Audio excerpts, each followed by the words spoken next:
I did my undergraduate biochemistry in Ireland at University College Cork, but by far the most important element of my career was when I did my graduate work at the University of Oxford. I was very fortunate to be taken into the laboratory of one of the great biochemists, a man called Sir Hans Krebs. He was professor of biochemistry at Oxford, and he had won the Nobel Prize in Medicine. He was one of the founders of the field of metabolism. And you learn a great deal by being in a laboratory situation like that. It's not just that you get great teaching necessarily, but you understand, by osmosis really, you understand what is required to do excellent work. You will understand the standards that are necessary. You understand that you have to have the courage occasionally to attack very difficult but important questions. I think that's the biggest thing I got from being in Krebs' lab. It's very easy to be a big fish in a small pond, but every now and again you need to go into a big pond and see exactly what's required to do well there. After my PhD, I came to Canada. I was a research fellow at the University of Toronto, and that's where I met my wife, Margaret, who was a graduate student there at the time. We got married and we came to Memorial. I was on a 2-year contract. Margaret didn't even have a position at the time. And Memorial then was a much less developed university than it is right now.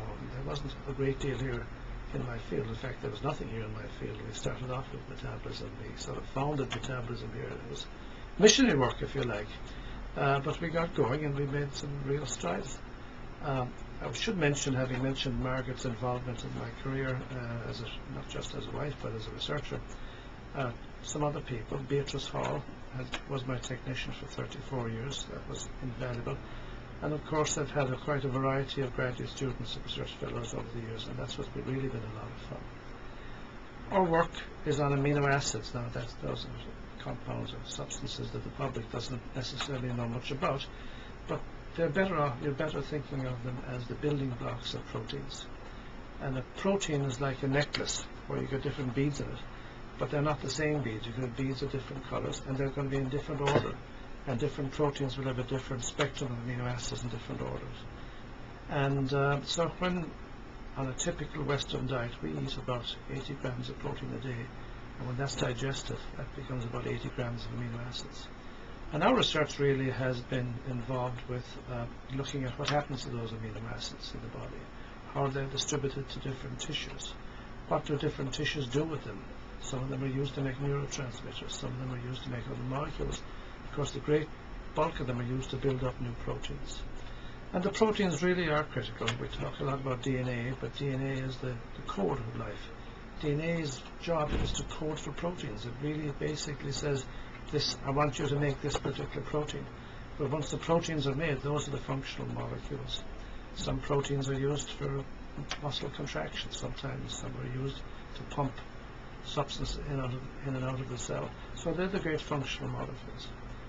We've always been quantitative. We insist on being quantitative. We want to know exactly how much of a certain amino acid is going into the heart or into the kidney or into the brain.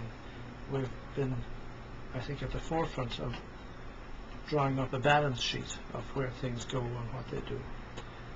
We're probably famous, if that's the correct word, for 2 particular compounds. One is a molecule called homocysteine. It is an amino acid, but it's not one that's familiar to people. But it is a risk factor for cardiovascular disease and also for Alzheimer's disease. And we've learned a great deal about how that is controlled, how its levels are controlled.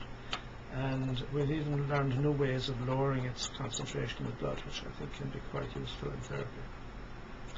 The other molecule we're working on at the moment is creatine, which would be familiar to many people because you can go to a health food store and you can buy creatine monohydrate. It's very cheap, and athletes take this to increase their strength.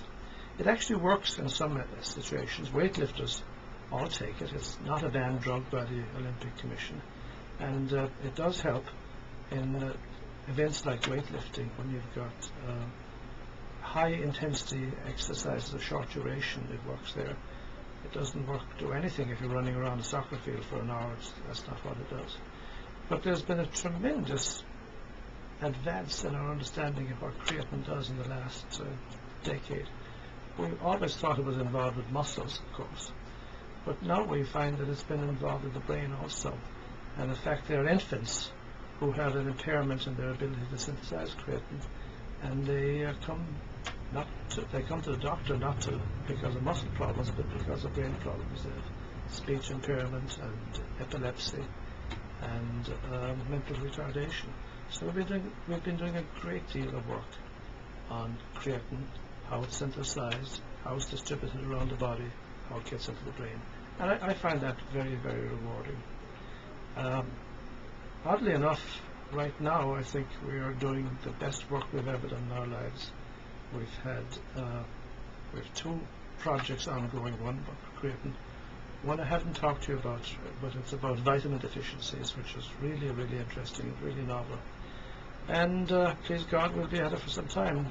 When I came here in 1972, I got my first grant from the Medical Research Council of Canada, which has been superseded by CIHR, the Canadian Institutes of Health Research.